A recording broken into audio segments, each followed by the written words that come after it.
Every computer does the same job, whether it's a phone, laptop, or server. It takes information in, processes it, outputs results, and stores or communicates data. This five-stage cycle is called the information processing cycle, and it's the foundation of everything in CAT. Today we learn the cycle, see real-world examples, and you'll recognize it everywhere. And if you like the video, please remember to subscribe.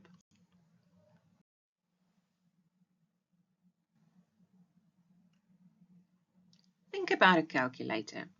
You press the numbers and the equal sign. It processes and it displays 2 plus 3 is equal to 5. A GPS, you enter your destination. It processes your location and shows you the map and route. A video game, you press keys, which is the input. The CPU calculates physics and graphics, which is processing. You see the game output. Three very different devices, but they all follow the same cycle. Today we learn that cycle, the information processing cycle.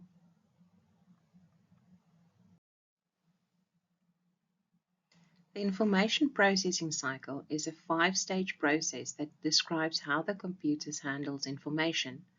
Every computer, phone, laptop, server, game console, follows this same cycle. The five stages are: first, input, where data comes in. Then it's processing, which is done through the CPU, which calculates and processes.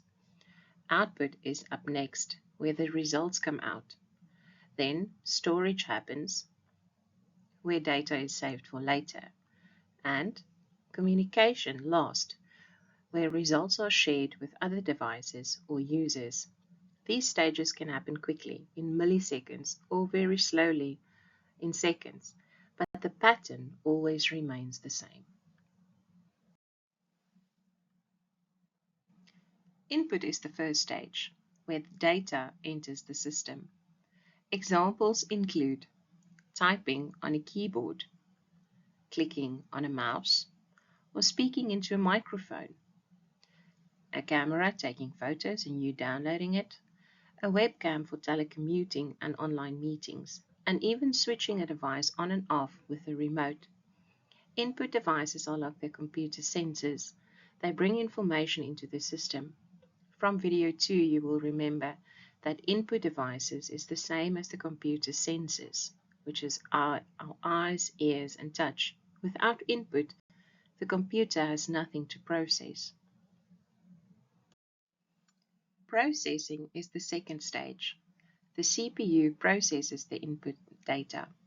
The CPU calculates, analyzes, makes decisions, and transforms the input into useful information. If you think about the calculator where the input was 2 plus 3 and the processing gives you a calculated answer of 5, the GPS input, which is the destination, and then calculates the route.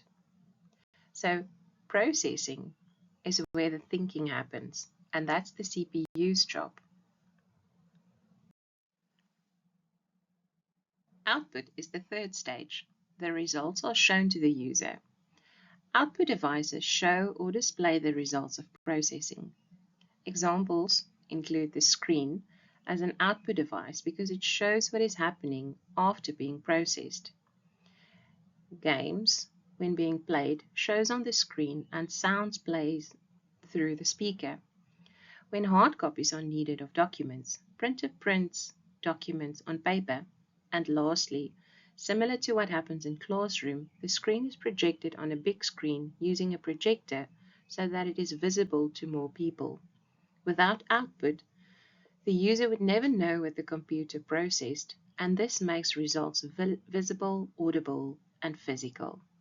And if you remember from the previous video, output devices is the computer's voice, where he speaks to us about what's happening inside.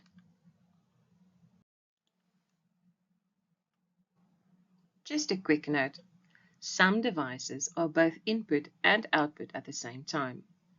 For example, a touchscreen lets you see the output, which is the display, and also give input by tapping or swiping. A multi-touch screen goes even further. It can detect several touches at once, like when you zoom in or on a photo or play a game on your phone. So while the screen shows information, which is output, your touch enters data, which is input. We'll explore more examples like this in later videos.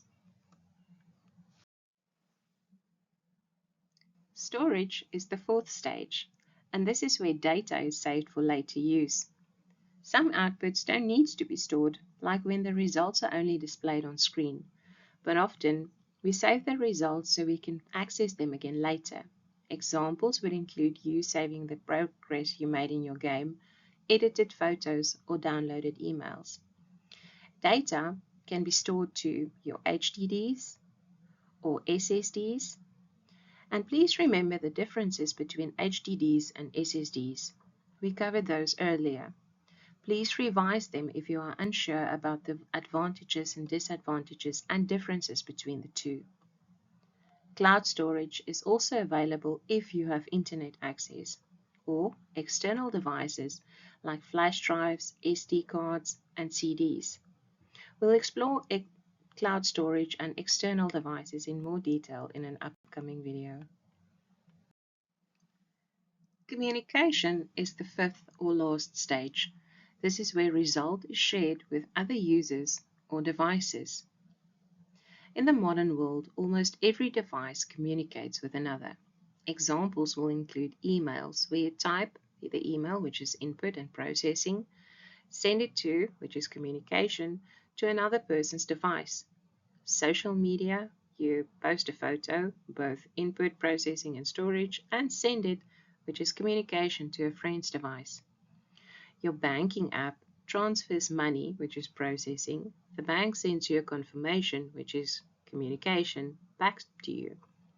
A smart home, the phone sends turn off lights, which is communication, to a smart bulb, and the bulb processes and outputs by switching the lights off. Cloud backup is where computer saves files, which is storage, and communicates it to a cloud server. Communication happens via networks, Wi-Fi, Internet, Bluetooth, connecting devices. In the following video, we'll focus on the hardware side of communication, which is ports and connectors.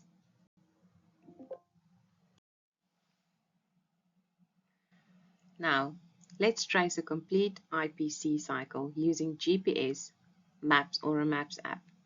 First, your input would be to type navigate to Santon Mall into the GPS app. The processing takes place while the CPU calculates your GPS coordinates, the destination, location, possible routes, and estimated time. On output, your screen shows the map, your position, the route in blue, and directions like turn left in 200 meters. For storage, the app saves your location history, so next time you can simply type Santon and it remembers. Communication is where the app communicates with Google servers for real-time traffic, and you can share your location with a friend via WhatsApp. A device receives the data and processes it. That's one complete IPC cycle, all 5 stages. Can you think of another? Now the big question is, why does this matter in CAT? Knowing the IPC cycle helps you to understand any technology. That includes the phone you use, games you play, banking apps, and social media. It also helps you to create or design solutions. If you want to build an app, you design around IPC stages. You can also troubleshoot problems. If the output is wrong, check the input or processing. If nothing saves, check storage. One bonus question. Can you identify the missing stage or phase from the image? If you said processing, you are correct. And this is also a typical exam question where stages are given and then asked which is missing and why it is important. Okay, we're almost done. Time for the short exam style questions. Please listen to the questions and then pause the video and answer them in full sentences. The first question. Name the 5 stages in the information processing cycle. Bonus point. Please do them in order. A learner uses a photo editor to brighten a dark photo. Identify the IPC stage used for each action in order. Opening the photo file, adjusting the brightness slider, seeing the brightened photo on screen, and saving the edited photo. Which stages of the IPC has the least influence on the performance of a computer? And lastly, explain why communication is important in IPC. Okay, the answer to the first question is input, processing, output, storage, and communication. Please have them in that order, since this is a common short question form. Second, input is opening the file, which brings the data in. B is processing, we're adjusting the brightness. C is output, where it shows the photo. And D is saving the edited photo either on HDD or SSD, or if it's on your phone, on an SD card. And which one has the least influence? That would be input and output. And why is communication important? Well, communication lets you communicate with other users, so it lets the data travel between devices. For example, you edited a photo, which is IPC on your device, and then send it to a friend, which is communication via WhatsApp. Their device receives it, processes, and displays it. Without communication, data would be trapped on one device. Okay, time for the summary.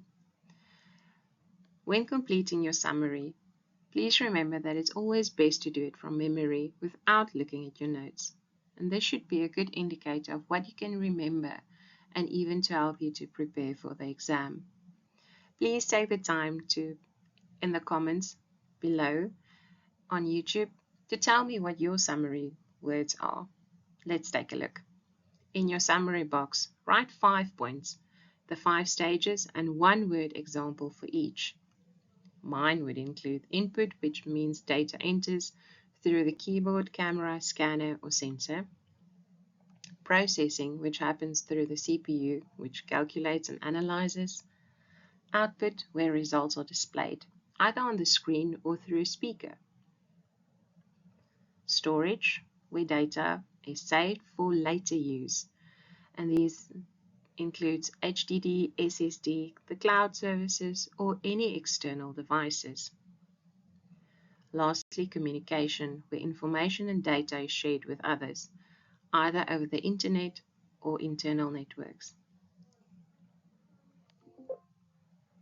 Thank you for watching, and please subscribe for the next video, which is on ports and connectors, the types, devices, and concepts. We will take a look at the different stages as well as the communication hardware. Before you leave, please comment below what you have learned and what helped you. And I'd love to hear from you either through liking, commenting, or sharing. Thank you again.